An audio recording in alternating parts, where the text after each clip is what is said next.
Narinig mo lagi ang TCP, equity, at loanable amount. Pero ano nga ba talaga yan? Ang TCP or Total Contract Price, yan ang total price ng bahay.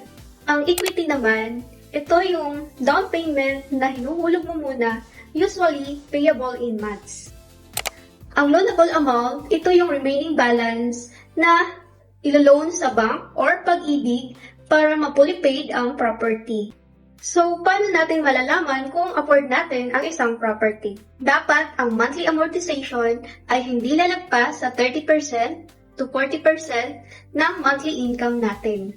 Halimbawa, kung ang monthly ng 5 million na bahay is around 30k to 40k, depende sa term at interest rate, ideally, dapat ang income natin ay nasa 90k to 130,000.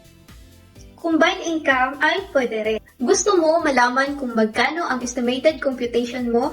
Message mo lang ako at i-guide kita. This is Chris from RRCT Realty, ang kapartner mo sa pag-abot ng pangarap mong magkabahay.